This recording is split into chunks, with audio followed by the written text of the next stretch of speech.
Ori and the Will of the Wisps. Look at that title screen. Just look at it. It's a work of art, and this entire game is a work of art. Look at the pause screen. It is a tapestry that fills out as the game progresses, as you meet new characters, defeat new enemies, and gain new abilities. It's art. This game is art in motion. Ori and the Will of the Wisps is one of the best Metroidvanias I've ever played. It is just as good as Ori and the Blind Forest, its immediate predecessor. And that's saying something because that was an amazing game, and this game is just as good as it was. Moon Studios with this game has proven itself twice over now, and it makes me incredibly excited for any project they have going into the future. I will be very much keeping my eye on whatever they do. But that notwithstanding, Ori and the Will of the Wisps, it has fun combat, it has great boss battles that get that adrenaline pumping. They're difficult, but they're not unfair. It also has satisfying exploration. It has amazing looking environments, a simple but heartwarming and at times heart-wrenching story, and it has an amazing soundtrack as well. So Ori, Will of the Wisps, let's review it.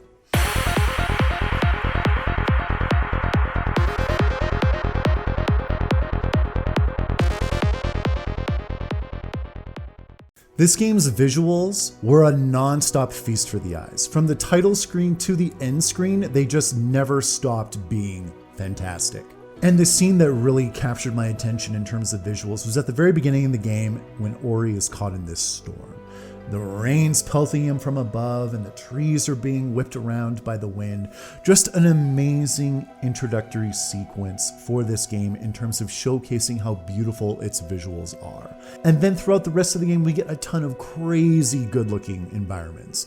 We have the silent woods, haunting yet beautiful all at once, and then we have the Luma pools as well, which gives it a tropical fairy tale like feel.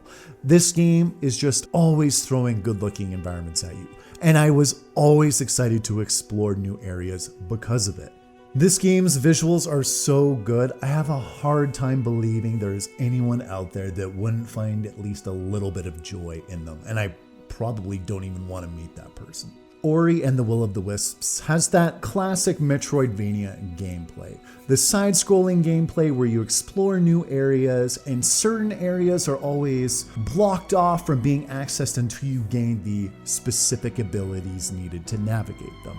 And Moon Studios has very much mastered this type of gameplay.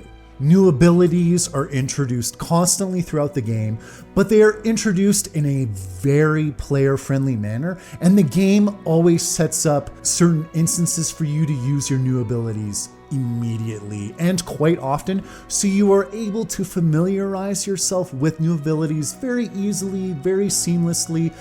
And they do this with good reason because you will be using them throughout the game, so they want to make sure that you know how to use them all properly as you continue on in your adventure. And all of the abilities you gain throughout the game, they all flow together very well.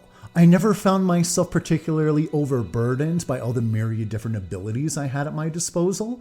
Yes, I would hit a wrong button or two as I was getting all of my new abilities down pat, but all in all, the game had a very good flow and all the abilities worked seamlessly together. And not only are there a ton of abilities when it comes to exploration, there's a ton when it comes to combat. And there's a lot of fun in figuring out which abilities work best against which enemies and which are best against which bosses. And the boss fights are some of the best parts about this game.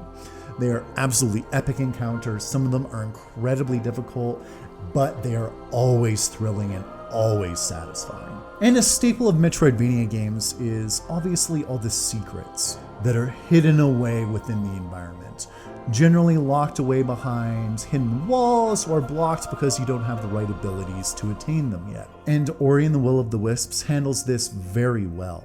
Generally, I found most secrets weren't too obscure. I could find most things generally by just having a bit of a keen eye. And a good rule with this game is if something looks suspicious or out of place, generally there is something there to be found. Whether it's a health upgrade or a merchant of some kind or so on and so forth. I very much liked the fact that being suspicious all the time generally turn out to be rewarding in this game. I really do. And this game does a very good job at encouraging you to have a keen, critical eye throughout the entire game. And if you do, you're rewarded for it, which I love. One thing I could have used a bit more of in this game though was just fast travel points. Because like a lot of Metroidvanias, there's obviously going to be quite a bit of backtracking. And I found I was having to maybe just travel a little bit further than I maybe necessarily needed to if there were just a few more fast travel points to go to. So that is one thing I will say to the game's detriment, is just some of the backtracking could get a little bit tedious at times, especially if you're a bit of a completionist like I am and you want to get every little secret and every little nook and cranny. And there is also a bit of a base building mechanic in this game as well, which is a nice little add-on. It's no big thing. You can do like a few quests here and there, improve some houses, open up a few little secrets to get some items. It's a nice distraction from the gameplay, but it's made extremely endearing by its inhabitants. Honestly, that's the best part about it. So it's a nice little addition, nice little touch up to shake up the gameplay a little bit. Now, one thing that this game does incredibly well, and it was honest to God, probably one of the most enjoyable things about this game for me, was some of the chase sequences. Ori will be chased in certain parts of the game, and they are honestly thrilling beyond belief. You will need to make use of every ability you have to make sure Ori can get away, and the themes that accompany these sequences are so good, it's almost unfair. Because I would want to just stop and listen to the tracks that are playing, but I'm too busy being chased. And my wife was around during one of these sequences and I was telling her, this track is so good, I just am frustrated by the fact I'm being chased during it. And I listened to these chase themes on YouTube for hours on end after I was done the game, because they are honestly that good. Here's a little bit of a taste of one for you.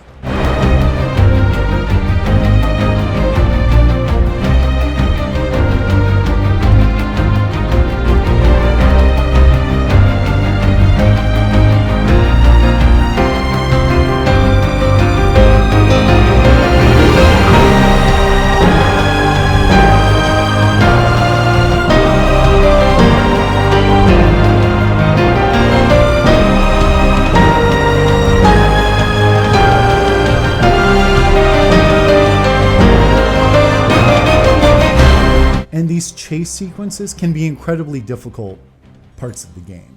And there's a lot of different parts of the game you'll come to that you will find there's a bit of a difficulty spike. Absolutely. So I guess I'm recommending have some patience at times with this game, because you will hit certain areas where you're just dying and dying and dying over again.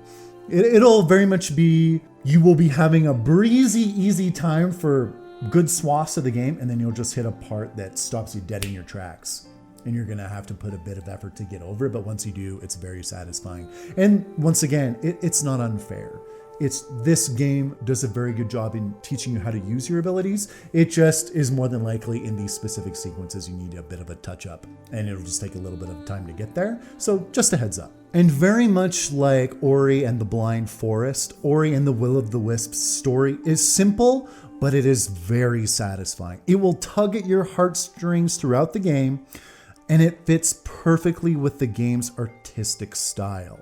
And along with the story, the music fits perfectly with this game's visuals as well. This game's themes in any given area suit them very well, and the music is a great boon to helping tell the game's story, instilling the game with emotion in place of any spoken conversation. In conclusion, this game was fun, it has great music, it has a great artistic style, it has a satisfying but simple story, and I would honestly recommend it to absolutely anyone who likes side-scrolling platformers or Metroidvanias or just beautiful looking games in general. So I highly recommend, if you haven't tried a Metroidvania out, or even if you have in the past, give this game a try, because it is honest to God fun beginning to end. Thank you for joining me for this game break, everybody, and I'll see you next time.